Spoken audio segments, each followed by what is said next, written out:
It's a pleasure to be here with you, and giving this talk today will help me connect the narrative of the years of very place-based, field-oriented STEM education I've done with tribal youth, mostly high school age students, and share some of the stories and share some of my learning journey in the process of that. So, the land acknowledgement was so beautiful. It was like one of the best land acknowledgements I've heard anybody give. So, thank you for that. Um, Now, I'm going to share a story with you, and any of the stories I share with you, you're welcome to share with your students or anybody else. So, this is a wolf tree. It's called a wolf tree.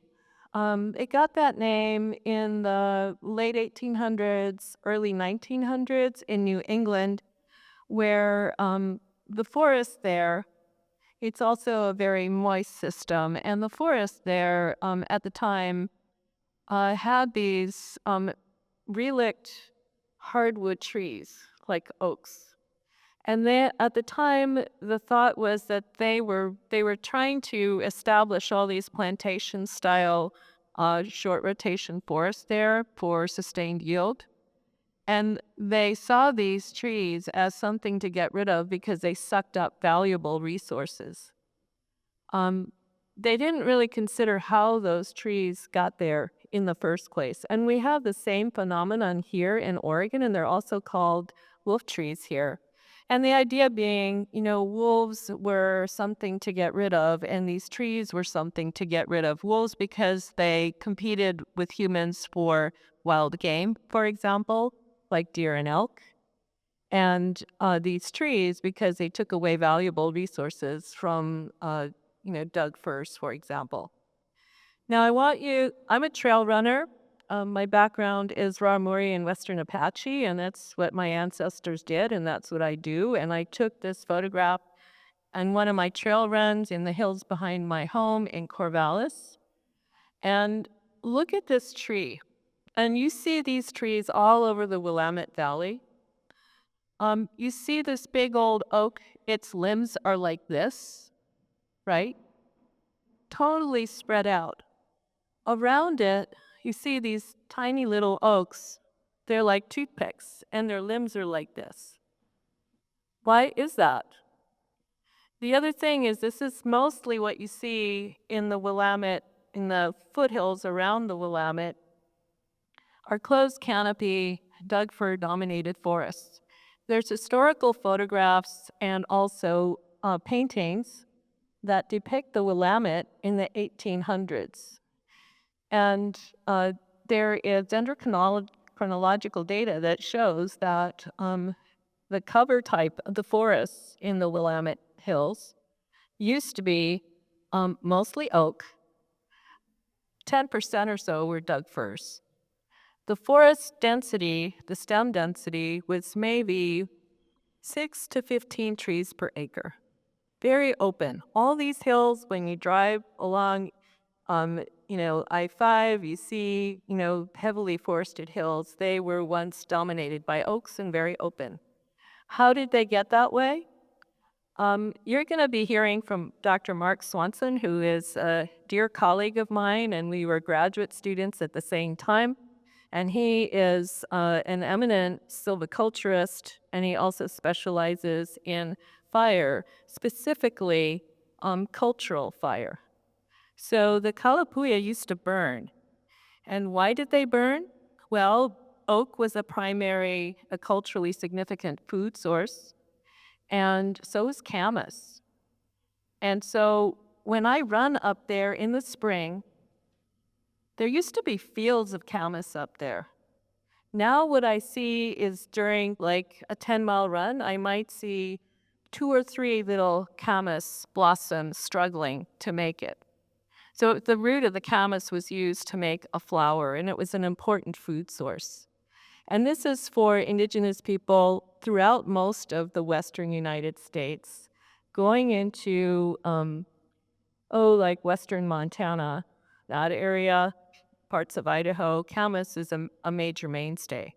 Today, camas is being restored in the Willamette Valley by reinstating uh, not exact, sometimes cultural burning, and David Lewis is doing that in the Willamette, and that would be a great field trip for students to go see what he's doing. But also people like Mark Swanson who are working with advisement from tribes to replicate um, what types of burns, and they're very low severity burns that can start opening up the canopy. Why does this matter today? Well, I'm going to talk in a little bit about how the forests in Oregon are in deep trouble. They're burning up. We are in the middle of a fire crisis. And so the reason for that is in part because these forests are very departed from how they were for thousands of years when they were tended by indigenous peoples. So when I was hired at OSU, and I'm an alumna of the College of Forestry, and a first-generation student, my mother had a fourth grade education, my dad had a middle school education. I never imagined, I always wanted to be a scientist when I was in high school, but I never imagined ever that I'd end up doing what I'm doing now.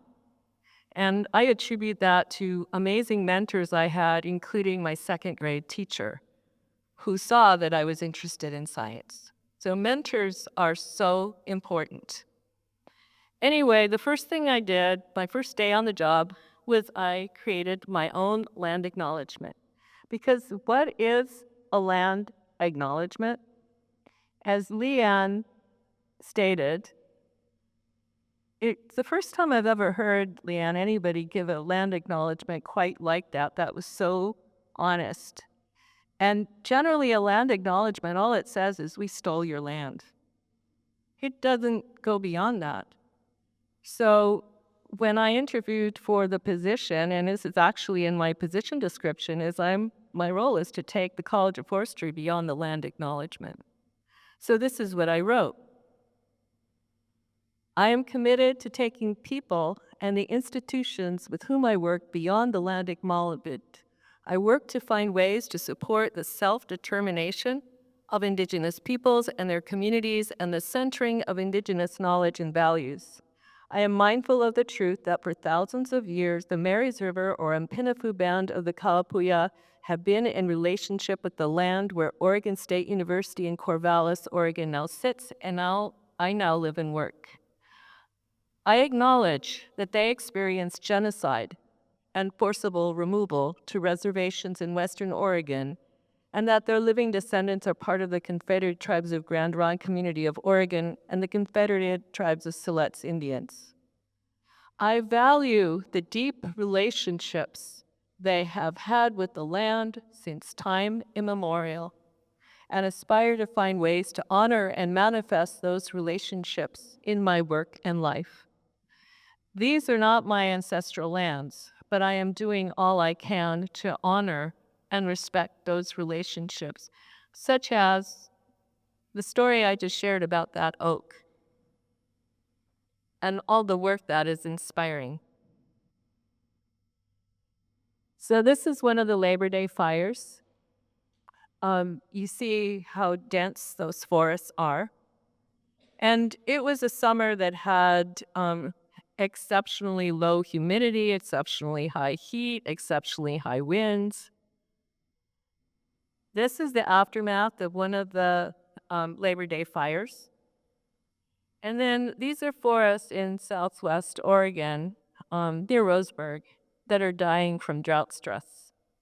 And those are Doug firs. It was on the BLM ONC lands. It's actually one of my study sites. And what happened is those forests were clear cut, and the funds from those lands go to fund schools in Oregon and rural communities. And they were planted, really as densely stocked as possible. Many of those ONC lands have a stem density of 1,500 stems per acre. They used to have, historically a stem density about 15 stems per acre. It's not sustainable. And so when you end up with a hot, dry summer, you get fires like what we've been having. I personally have been evacuated from the worst of the mega fires that burned in North America historically.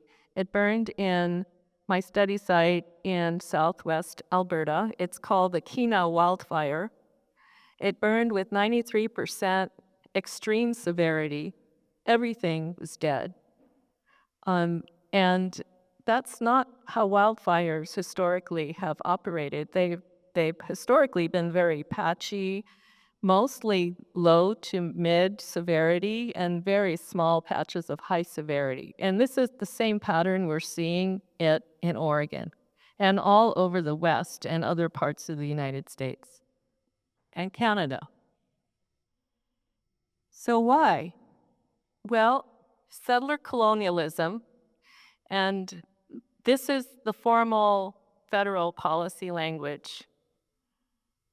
What happened is people were out of timber in Europe, so they came to what is North America, what's called North America today, looking for wood to build their ships with. It was, their whole culture was based around these big ships used for trade, ships used for war, with these huge big masts, right?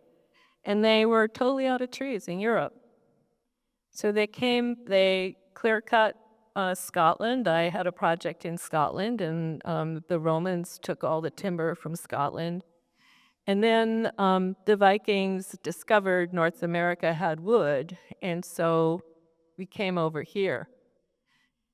And, with that, nobody understood really then the consequences of those actions. But it led to where we are now. By removing indigenous peoples and their stewardship practices, there was no such thing as a protected piece of land in the Indian world. All land had humans embedded in it, using the forests, harvesting, cutting down trees when they needed, but it was done with values that were very different. Thinking about, how is this going to affect future generations, for example. So this is the Oregon Trail, John Gast. And Oregon was prioritized for settlement over other parts of what is today the U.S. because the U.S. federal government wanted to claim the western part of the United States for the U.S. And there were other nations that were vying for that land, like England and France and the Russians. And so they just really put a lot of effort into encouraging settlement in Oregon. And so settlement here took place much earlier than in some other places in the West. And this pattern, that's Harvard Forest, where I've spent some time. And today in Harvard Forest, 90% of the trees are standing dead trees. They're dying from diseases and insects. But they once used to be these very open forests tended by indigenous people with fire. So this pattern of use of fire and use of the trees, cutting trees as needed, when that got replaced with plantations or it got replaced with strict protection, neither of those two models is consistent with how those forests evolved. So American Forests was established in 1875, and because some leaders in the U.S. were really concerned about what was happening to our forests. They were being, harvested rapaciously and not regenerating well. And they were afraid that the timber crisis that occurred in Europe was going to happen in the U.S. And so American Forests, I work with American Forests very closely today. They were the ones that really advocated for creating the Forest Service. And by the way, these slides are available to anybody, any of you who wants them to use as a resource. So the Forest Service was created in 1906, and Gifford Pinchot, this is a famous quote of his from his autobiography, there are just two things on this material earth, people and nature, natural resources. And one of the first things the Forest Service actually did was create reserves, like no-touch reserves, protected areas. And the main reason for that was to make sure that there would be some timber for future generations, because that's how rapidly everything was being cut. But the first protected lands were created by the Forest Service. So what did we lose? We lost that deep wisdom. So all the forests, all the grasslands, all the riparian areas, all the marine environments, everything on Earth actually co-evolved with humans tending it. The way you tend a garden. It doesn't mean you don't cut flowers from your garden or pick berries in your garden, but you take care of it. So that's a very different ethos. This is a formal federal policy definition of indigenous knowledge. It used to be called TEK, Traditional Ecological Knowledge. TEK can also include, it's very broad, so it can also include like local landowner knowledge, like somebody who's, had a place here for 6 generations, and their deep knowledge about their relationship with that land and all they know about it. That's traditional ecological knowledge. Indigenous knowledge is specific to indigenous peoples. And so this definition, it's a body of observations. Oh, by the way, the U.S. federal government has issued laws that say that indigenous knowledge is equal to Western science. It is the original science.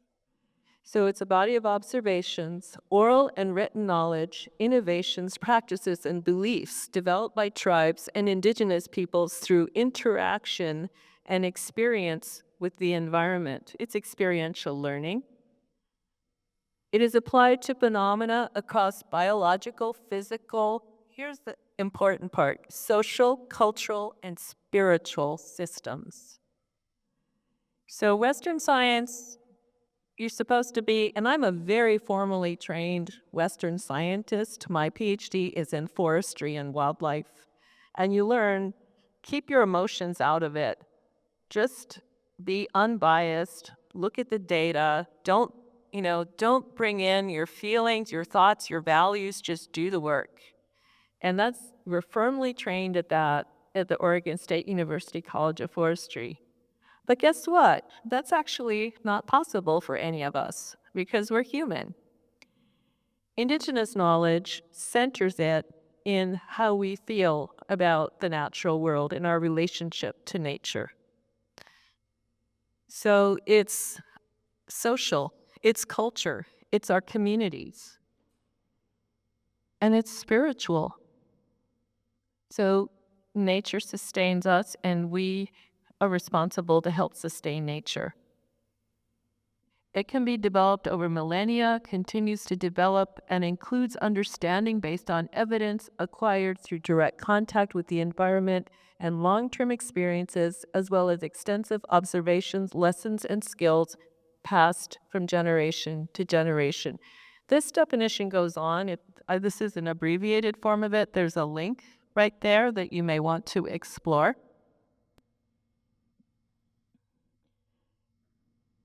So one other thing about indigenous knowledge, it's based on the understanding that the world is always changing. So you go into a meadow, you go into a forest, you go to a riparian area, and what you experienced there last week could be very different today. Could be very different from hour to hour throughout the day. And you really need to listen with cultural humility rather than going in there with all of these assumptions. that you know everything, because you don't. And if you pay attention, then that natural system will tell you what you need to do to take care of it, and also to be able to meet your personal needs for survival, and not just survival, to thrive. That's Indigenous knowledge. It's based on the seventh generation principle.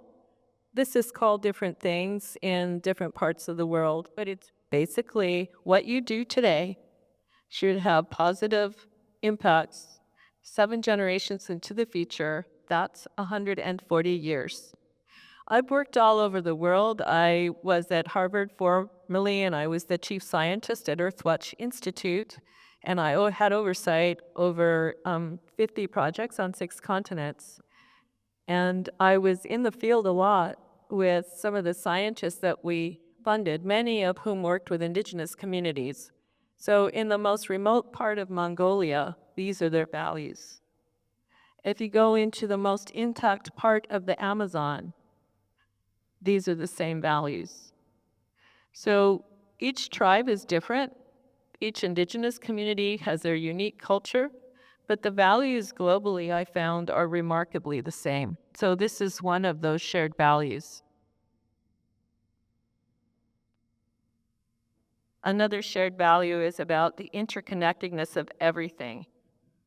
So that's Mitakuye Uyasin. That's a Lakota term for it. But indigenous peoples all over the world, these are values or core principles. So two-eyed seeing. Today, the federal government, the state of Oregon, people have realized that Western science alone is not going to get us where we need to go, that we need indigenous knowledge and Western science. And that's called two-eyed seeing. And that it begins, certainly it can inform how we manage things, manage landscapes, but at its most fundamental level, it's about pedagogy. It's how we teach and how we learn. And there's 2 worldviews here. The egocentric, that's the Western worldview. And recall the Gifford Pinchot quote. So, man is in control and nature is beneath. Man can control nature. We can control nature by utilizing it sustainably or unsustainably, but we have control over that. Or we can control it.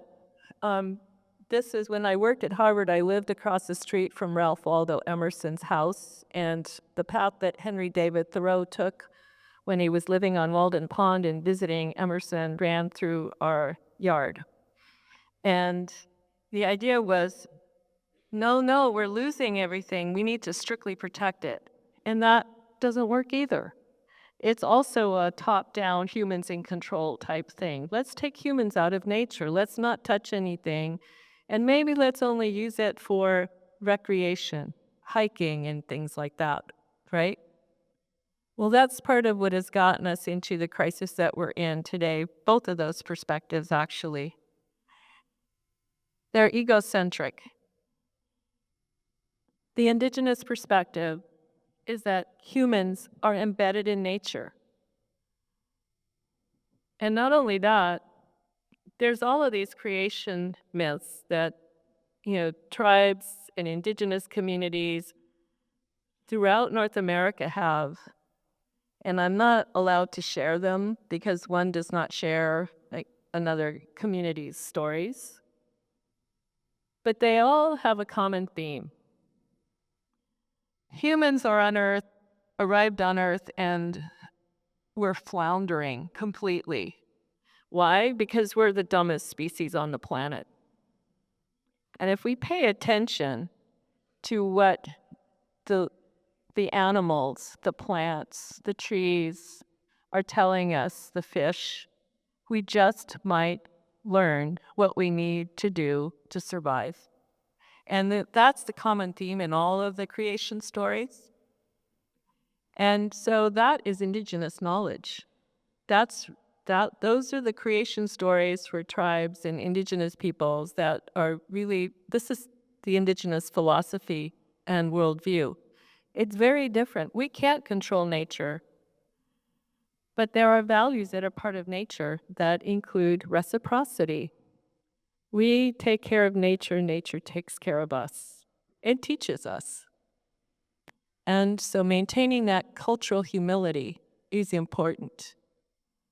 When I work with the tribes in Oregon, I say, I don't know anything. Tell me what you need. Because I don't. I mean, I have a lot of scientific tools that I've acquired in my studies, but these are not my ancestral lands. And so I talk to the tribes with cultural humility. When I started my position and I started working with Oregon tribes, they said, nobody's ever talked to us this way. And they trusted me. So this is what I teach, and this is what people are doing in the College of Forestry. Our partnerships with tribes have greatly improved. And it's like honoring those tribal values. And this works for pedagogy. It works for teaching as well. And I'm going to really get into the teaching aspect of this.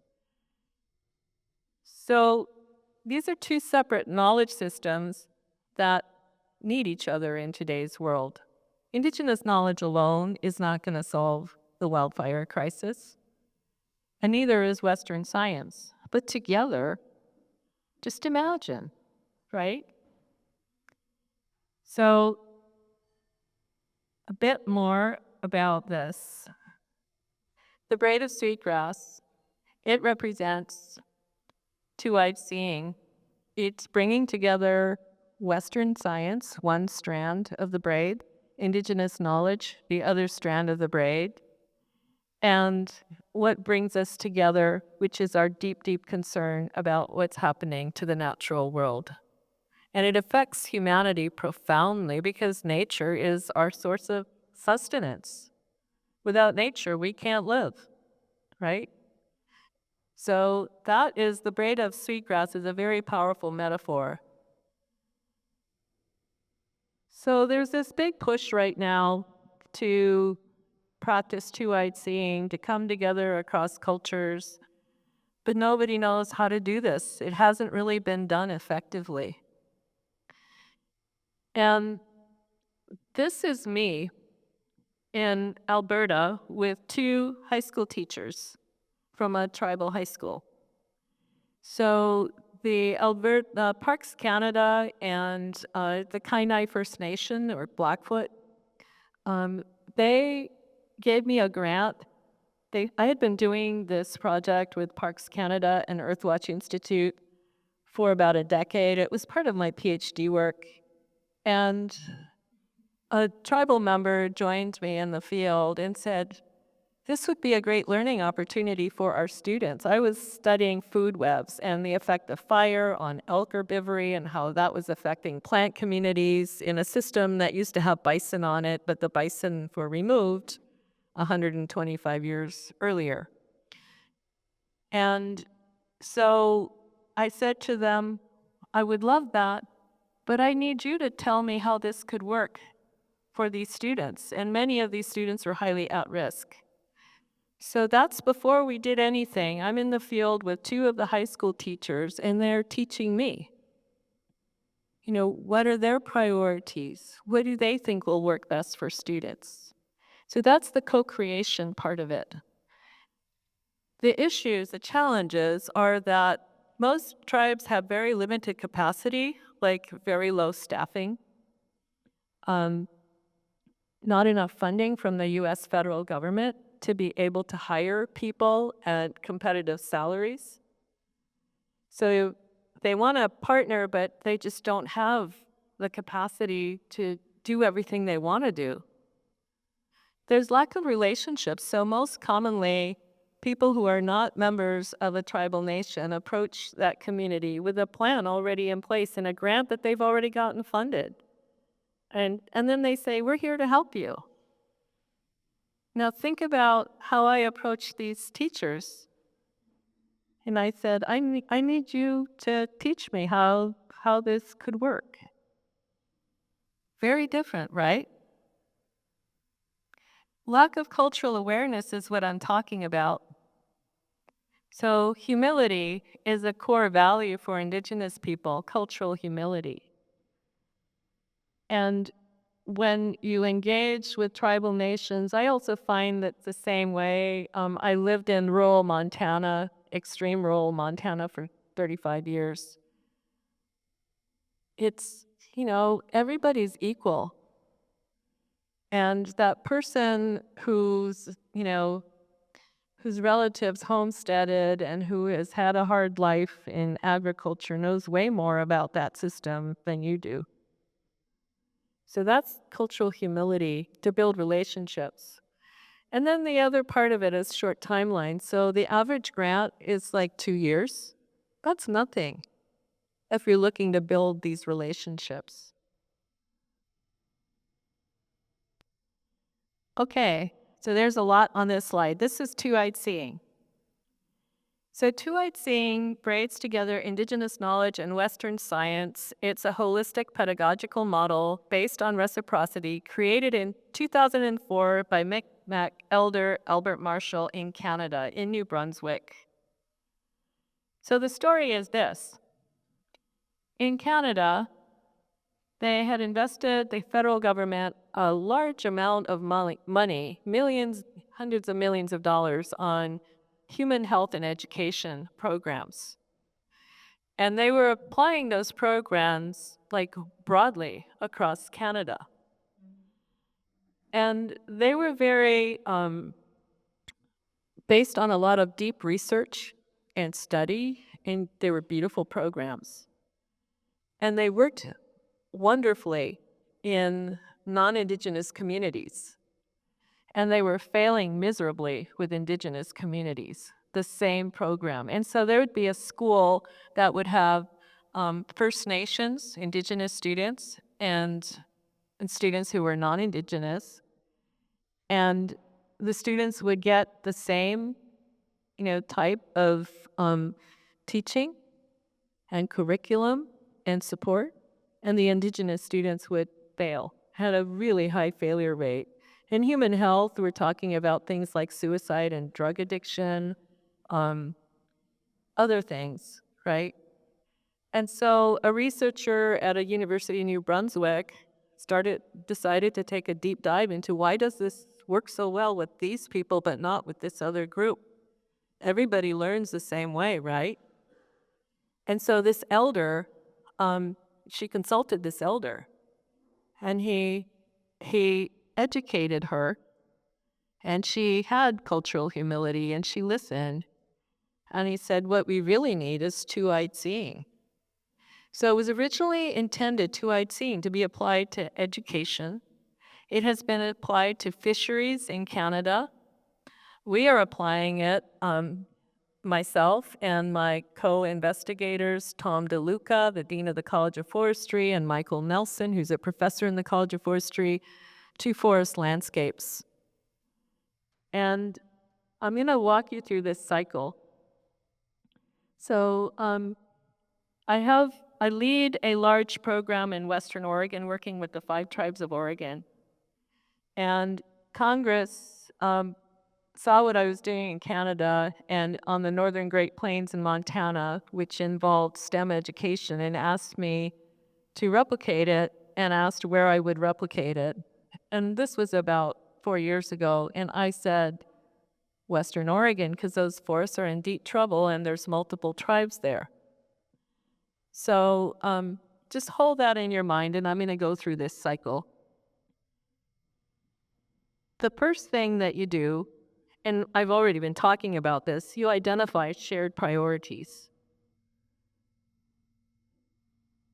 Then you co-create, and this is very much forestry centered, like forest stewardship, but you can put in management, you can put in education, you can put in, this applies to any type of partnership across cultures. So you co-create whatever it is you're going to do with everybody being equal and really listening if your partners say, well, that sounds really interesting, but it's just not going to work in our community. The next thing you do is you co-create the methods. If this is about teaching, you co-create the curriculum and how you're going to deliver it. Me and those teachers, right? Then you co-implement it. So I'm going to share stories about that. And then the whole community evaluates it. By the whole community, I mean elders, children. This is not a top-down thing. What that does is it creates these long-term relationships. This is not a 2-year thing. Maybe you can get through this cycle in 2 years, but then it has to repeat. And each time it cycles through, it builds trust and the relationships deepen.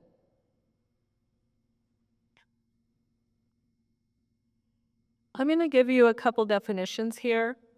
So ecological restoration, because this is part of the STEM education that I do,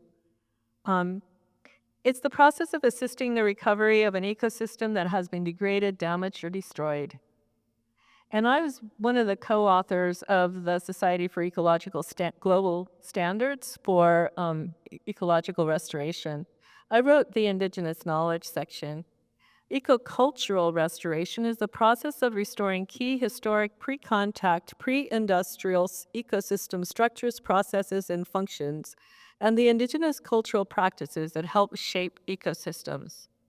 That's where we're at today, and that's what the projects that I lead all have that component. And then about 37 colleagues and I wrote this report for the Forest Service, and it's braiding sweetgrass, and it's about how two-eyed seeing can be applied to creating more fire-resilient forests. So each of the projects I'm going to talk about has tribal community fellows. And this is through a tribal lens, but it could be any student. It doesn't have to be done, strictly. It'll work with any types of students. These are the key components. They're youth ages 13 to 17 and young adults 18 to 30. They field for 1 to 2 weeks. The community, the teachers select the participants. I don't, because they know better than I do. Teachers are present as chaperones. So by teachers, I mean usually there's 2 or 3 teachers present when there's a group. And I and other staff, lead the work that is being done, but we're all working together. The community fellows, this is really important because these are impoverished communities that I work in. They're compensated for their time. So they get paid above minimum wage. Those are the students. So what happens often is that the most at-risk students have very low self-esteem, and they're often branded as early as, second grade as troublemakers, low achievers. And so by the time they get to high school, their sense of self-esteem is really, really low. And I treat everybody the same, and everybody gets paid well. And for many of these students, it's the first time they've ever been treated with that level of respect. And it's not the teachers, it's the system. So I create a very different culture. They all receive field gear. We do heavy field work. Guess what? They get the same brands of field gear that I wear, the same types of boots, the same packs, the same brand of rain gear, and what I use is the best quality because guess what? When you're out there, it's pretty rough, and there's no such thing as bad weather. It's all about bad gear. So if you have the right gear, you can do anything, right? Well, almost. So they get this stuff, and they go, "Oh my God, I've never had a pair of boots like this." And I use the metaphor that a good pair of boots will get you through life, will take you very far in life. They're paid a very fair salary based on GS rates. They have all their travel, food, and housing expenses covered. They only get the best quality food, and if it's indigenous students, they get things like bison, elk, and deer meat, local berries, the way I feed my family. And so all the grants I have, I put that in there, and when the federal government says, we'd like you to create a program with these tribal communities, I'll say, great, but it's going to cost money. And many of these students, I did not have food security as a child. I grew up in extreme poverty. So I know what it's like. And for many of these students, it's the first time they've eaten like that. And they say to me when they debrief at the end of their community fellows internship, I've never felt so good in my life. So food, there's something about food, and food that is provided with caring and intentionality. We observe cultural ceremonies. Family members are welcome as guests at any time. When we have dinner after we come in from the field, people can have their parents, their siblings, their aunties, whoever wants to join us is welcome. And that is allowed for in the grant. Community fellows, this isn't just let's teach them all of these. Some of the stuff you're going to learn later on today is some of what we do, like some of the silviculture stuff and the botany stuff. They're collecting real data. So it means something, and that adds to their feeling of self-worth. And if they want to keep on working after 2 weeks, which often they do, they get hired as field technicians in well-paying jobs. So here's the Alberta project. This is that crazy fire that burned up our study site. It's still the highest severity fire that has ever burned in North America, and it is a mega fire. These are community fellows. This project is no longer going, but we hired 109 fellows.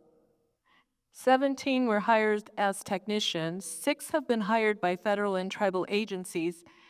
8 have begun and now completed bachelor's degrees. 2 have finished, and 150 Earthwatch volunteers also joined us, so there was citizen science. Now, the students that the school gave me were students that they thought had a high probability of overdosing, committing suicide, dropping out of high school, etc. Almost all of them graduated from high school after being community fellows. I didn't do anything other than put them to work in a meaningful way. And I didn't. I just put transect tapes in their hands and taught them how to do dead reckoning and held them responsible for data. And I got this email from somebody who was a community fellow in 2016. And I hadn't heard from him since then. And I remember him. He was a very at-risk youth. He was like a junior in high school. He emailed me to tell me, and I hadn't heard from him at all over the years. He said he had just finished his master's degree in natural resources, and he got hired in a top-level position by the Canadian government. And that he said, "You changed my life. I was hopeless. I didn't know what to do. And you put me in nature, and put me to work. So that's what these internships can do. So here's the Montana project. It's in Fort Belknap, and it's for Seeds of Success. So it's the BLM plant conservation program, collecting seeds of culturally significant plants that are then used to restore degraded sites. The values are reciprocity, cultural humility, and the seventh generation perspective. This project is now going into its 7th year. So that's what I mean. A 2-year thing doesn't work as well as having long-term funding. And Tracy Stone Manning, the director of the Forest Service of BLM, joined us in the field a couple summers ago because she wanted to experience this firsthand.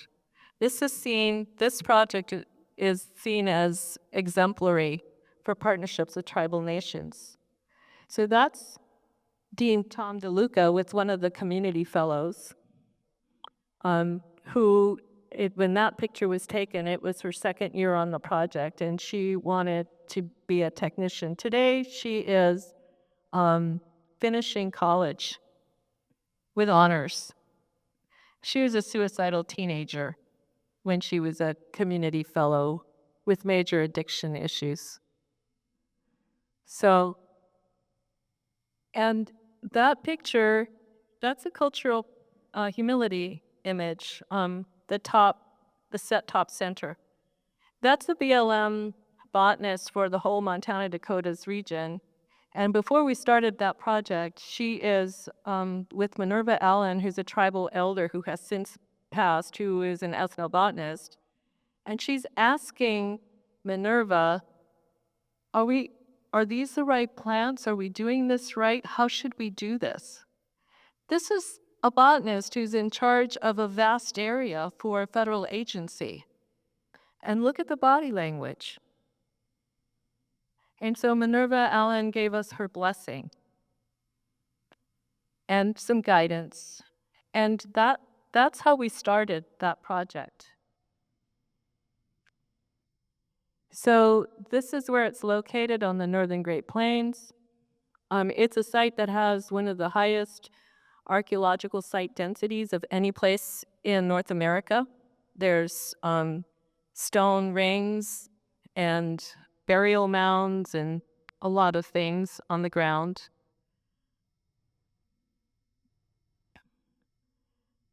Okay, so here's the Tribal Conservation Youth Corps model. This image here, our project got featured on High Country News as a cover feature. And so that's a journalist from High Country News, and she came out to interview us and spend a couple days in the field with us. And she turns to me and she said, "Cristina, can you explain your methods, what you're doing?" I said, "Well, yes, I can, but I think that these community fellows can explain them just as well as I can." So these young women, they ranged in age, those young women from 14 to 17. They looked at me like, "You're putting us on the spot." And then they proceeded to give this description of our methods, which are best Western science methods. That was better than what a graduate student in the College of Forestry could have provided. These are high school students. So you have the community fellows, that leads to field technician jobs, further STEM education opportunities like college, and then future leaders in natural resources.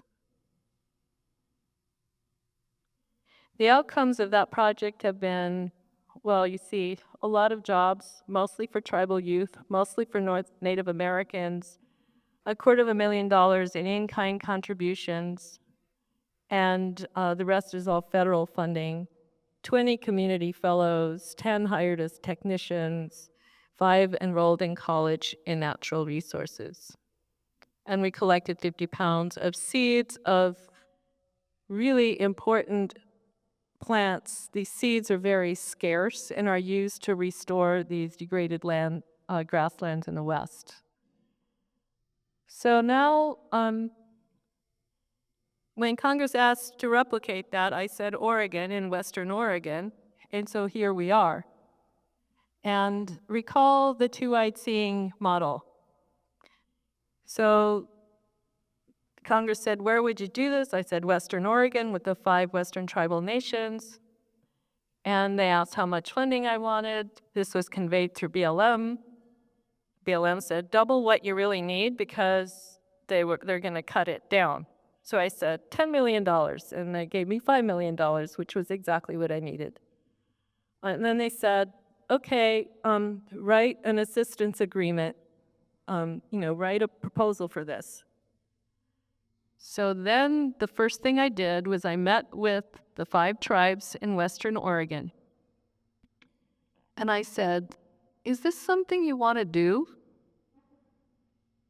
What do you think of this idea? And what are your priorities? And if you want to do this, how do you think it could work? And so from the start, it was co-created. Together, we created an abstract for the project. They go 1-page abstract. And I shared that with BLM, and they said, that looks great. And then the tribe said, I said, do you want to help me write the rest of the grant? They said, no, you write it. We'll just review it. So I wrote it sticking to the abstract, and they loved it and made very, minor suggestions, and it got funded. And so then I went to the tribes. I said, and it's called a pilot project because what I said to BLM is, yes, I can replicate this, but I don't know how it's going to work in these communities because each community is different. So then I went and met with them and I said, okay, how do you want to do this? How many fellows do you want? Do you want them to field for a week, 2 weeks? Where do you want them to work? What are your priorities for them? Do you want to have fellows? Maybe you don't. And so that's been the process thus far, and it's been pretty amazing. So there's Tom DeLuca teaching students how to dig a soil pit. It's on the ONC lands, and it's all based on best practices. Here's by the numbers. So thus far, we've had 22 community fellows, and out of them, 6 that have had full summer employment because they wanted to stay on. And it's all about building community and celebrating. And several of the community fellows have gone on to college already. So students as change makers in forestry. This young woman, her name is Monroe Fox. She was a community fellow in Alberta when she was 13 years old. Today, she's a junior in the College of Forestry. She wants to get a PhD in botany. She's brilliant. And she's a field crew lead last summer, working with the Cow Creek Band and leading the field crew there. So what I emphasize with students is to show up as your most authentic self. To practice 7 generations thinking, or here's a great story. We were having a group meal after one of the community fellows' weeks. And a colleague of mine who's an educator, a high school educator actually, she turned to one of the students and said, what are your goals in life? And the student, who was 14 years old, said, I want to be a good ancestor. Think about how deep that is. These solution-focused rather than problem-focused, so build community across cultures. Be willing to meet people where they are.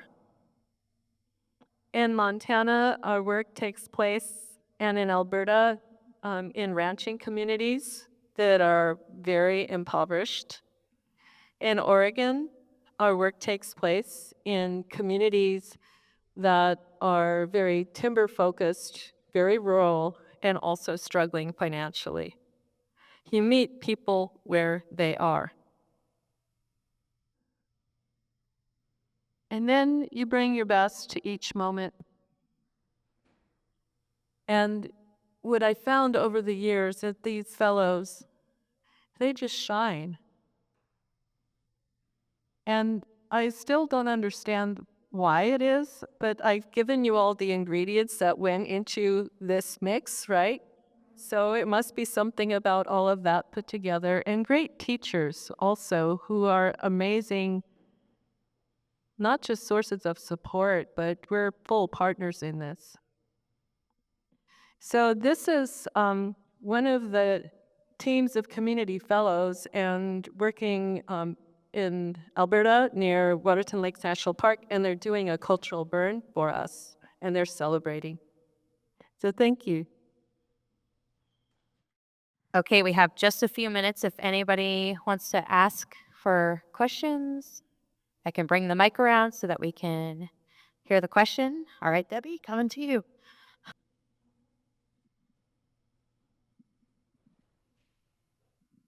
I'm from Northeast Oregon, a place called Halfway, just about 50 miles south of Joseph. Say that again? I'm from a place called Halfway, Oregon. It's kind of halfway. It's over kind of by the Idaho border, Snake River area.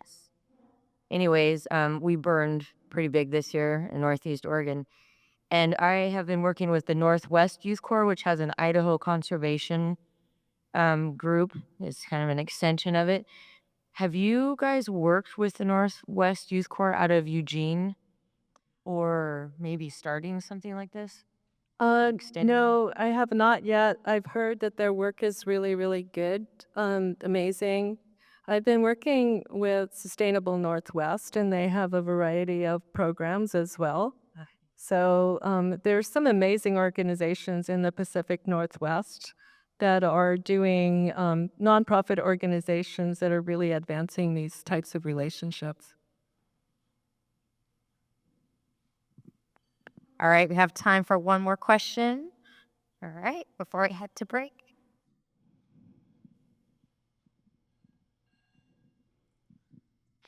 Hi there. I run a youth corps out of Cottage Grove, Oregon, and we work on with multiple agencies: U.S. Forest Service, Lane County, parks, various agencies.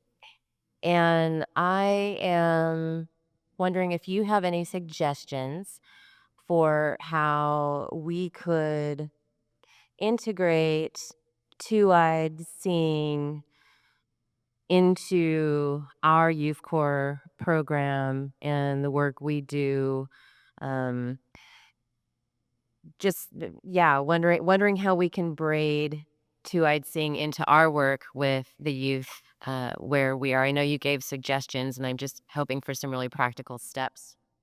Yeah, so there's a reason I shared the story about the wolf tree.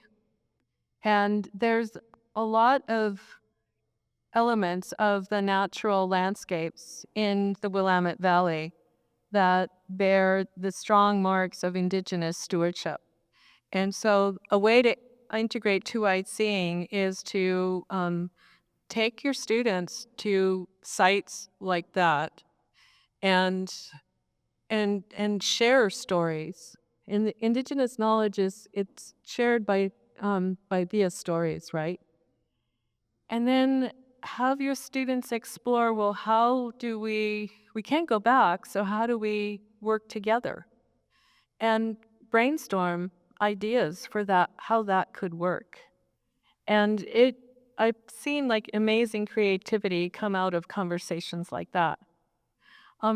Teach also about Indigenous knowledge, and there's a lot of resources regarding Indigenous peoples in the Willamette Valley.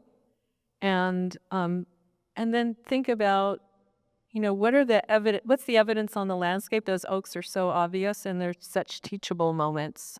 And how can we go back to those relationships? We can't go back to what things were back then, but those relationships.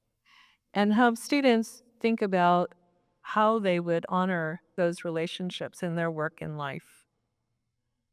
Maybe also have the students write their own land acknowledgement is a way to get them into that mindset and have a deep immersion in the field. Thank you. All right, let's give a big round of applause for Dr. Eisenberg. Thank you very much.